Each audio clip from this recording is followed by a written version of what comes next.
அனைவருக்கும் வணக்கம். வசிய மந்திரங்கள் சேனல் உங்களை அன்புடன் வரவேற்கிறது. அடங்காத நபத்தை அடுக்கி உங்களுடைய சொல் பேச்சை கேட்க வைக்கக்கூடிய ஒரு அற்புதமான ஒரு வசிய இயந்திரத்தை இந்த பதிவில் நம்ம பார்க்கலாம். சில பேரோட வாழ்க்கையில் பார்த்தீங்கன்னாக்கா உண்மையான அன்பு, பாசம், காதல் இருக்கும். ஆனால் சம்மந்தப்பட்ட நபர், இவங்க விரும்புகிற நபர் இவங்களுக்கு அடங்க மாட்டாங்க. அடிக்கடி பிரச்சனைகள், சண்டை சச்சரவுகள் பண்ணிகிட்டே இருப்பாங்க. என்ன சொன்னாலும் எதிர்த்து பேசுறது, சண்டை போடுறது, இப்படியே தான் இருப்பாங்க. இவங்களுடைய வார்த்தைக்கு மரியாதை கொடுக்க மாட்டாங்க. சுத்தமாக இவர்களுடைய பேச்சை கேட்க மாட்டாங்க. அவர்களுடைய மனம் போல் வாழ்க்கைங்கிற மாதிரி வாழ்ந்துக்கிட்டு இருப்பாங்க. அப்படிப்பட்ட நபரை அடக்கி உங்களுக்கு வசியமாக்கி தரக்கூடியது, உங்கள் சொல் பேச்சை கேட்டு தரக்கூடியது ஒரு அற்புதமான ஒரு எந்திரம் இது. இதை நீங்கள் பயன்படுத்தி பாருங்கள். நிச்சயமாக உங்களுக்கு ரிசல்ட் கிடைக்கும். ஆள் அப்படியே மாறிடுவாங்க. எதிர்க்கத்தாலும் சண்டை போட்டுட்டு இருக்கிறவங்க, பிரச்சனை பண்ணிட்டு இருக்கிறவங்க அப்படியே சைலண்ட் ஆகி நீங்கள் சொல்கிறத கேட்க ஆரம்பிச்சிருவாங்க. அப்படி ஒரு பவர் இந்த அவசிய முறைக்கு இருக்கிறதுங்கிறதுனால இதற்கு சுத்தம் மிக மிக அவசியம். காலையில் எழுந்திரிச்சு குளிச்சுட்டு சுத்தமாக இருக்கும்போது பண்ணி முடிச்சிடுங்க. பெண்கள் தீட்டு நாட்களில் பண்ண வேண்டாம், மற்ற நாட்களில் பண்ணலாம். இந்த சேனலை சப்ஸ்கிரைப் பண்ண மறக்காதீங்க. இந்த பதிவு பிடிச்சிருந்தால் லைக் பண்ணுங்கள், ஷேர் பண்ணுங்கள். தனிமையில் உட்காந்து பண்ணுங்கள், அமைதியாக பண்ணுங்கள். இந்த காலையில் பண்ணி முடிச்சப்பறம் நான்வெஜ் சாப்பிட்ற பழக்கம் இருக்கிறவங்க சாப்பிடலாம், ஒன்றும் பிரச்சனை கிடையாது. இதற்கு வரைமுறை இருக்கிறத நான் வரைஞ்சி காமிக்கிறேன். அதுக்கேற்ற மாதிரி நீங்கள் வரைங்க. White colour paper, black colour பேனா அல்லது உங்கள் கையில் என்ன கலர் பேனா இருக்கோ அதை பயன்படுத்திக்கோங்க. கான்சன்ட்ரேஷன் இதிலே இருக்கட்டும். இப்போ அதிலே எந்திரிக்காதீங்க. கவனக்குறைவுகள், அப்புறம் கவன சிதறல்கள், வேறு ஏதோ நினைவில் பண்ணுறது இதெல்லாம் வேண்டாம். முழு ஈடுபாட்டோடு பண்ணுங்கள். எந்திரம் வரையும் போது கரெக்ஷன்லாம் பண்ணாதீங்க. ஆயிடுச்சுனாக்கா வேறு பேப்பரில் வரைஞ்சிக்கோங்க.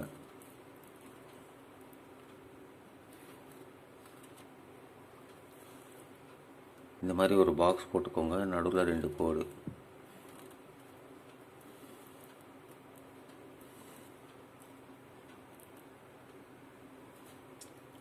இங்கே 786 போடுங்க.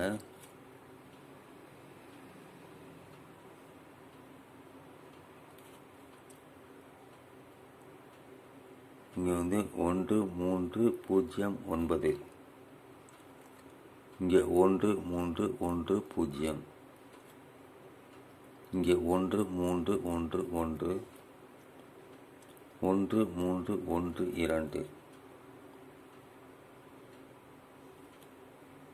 இங்கேருந்து 1307. 1308. 1314. 1313. 1315.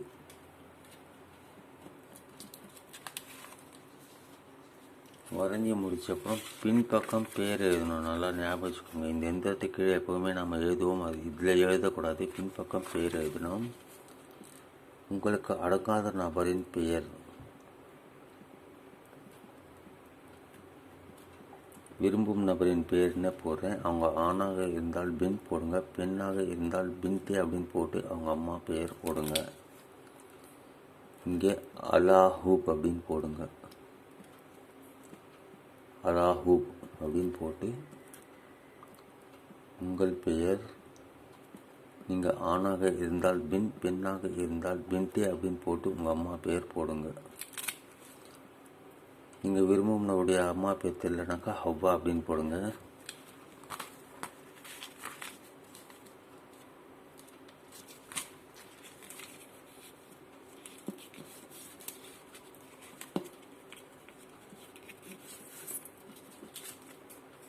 போட்டு முடிச்சப்பறம் இதை மடிச்சுக்கோங்க. பேர்கள் வெளியே தெரியாத மாதிரி மடிக்கணும். மடிச்சுட்டு டேப் போட்டு சுற்றுறீங்க அல்லது நூலால் சுற்றி உங்கள் வீட்டுக்குள்ளே உயரமான இடத்துல பாரமான பொருளை கீழே வைக்கணும். பீரோக்கு மேலே கூட வைக்கலாம். ஏதாவது ஒரு பெரிய கல் பத்திரமா வைங்க. யார் மேலேயும் விழுந்துடக்கூடாது. ஏதாவது ஒரு 2 கிலோ வெயிட் இருக்கிற மாதிரி ஒரு பொருளுக்கு கீழே வீட்டு அந்த லாஃப்ட்னு சொல்லுவாங்க, பரணை, அது மேலே கூட வைக்கலாம் உள்ள. அப்படி இல்லைனாக்கா நீங்கள் உங்களுடைய பீரோக்கு மேலே கூட உங்களுக்கு தலைக்கு மேலே இருக்கணும் இடம், அங்கே வச்சுட்டு ஒரு வெயிட்டான பொருளை வச்சுட்டிங்கனாக்கா இம்மீடியட்டாக உங்களுக்கு ரிசல்ட் கிடைக்க ஆரம்பிச்சிடும். உங்கள் கூட இருந்தாலும் சரி, உங்களை விட்டு பிரிந்திருக்கிற நபராக இருந்தாலும் சரி, லவ்வரோ காதலனோ காதலியோ கணவனோ மனைவியோ யாராக அங்கே இருந்தாலும் சரி, பிரிந்திருந்தாங்கனாக்கா திரும்ப வந்துடுவாங்க. உங்கள் கூடவே இருந்து அடிக்கடி பிரச்சனை பண்ணுறாங்கனாக்கா இந்த பண்ணிடுங்க, சைலண்ட் ஆகிடுவாங்க. பயன்படுத்துங்க, வெற்றி பெறுங்க. மீண்டும் மற்றொரு பதிவை நாம் சந்திக்கலாம். நன்றி, வணக்கம்.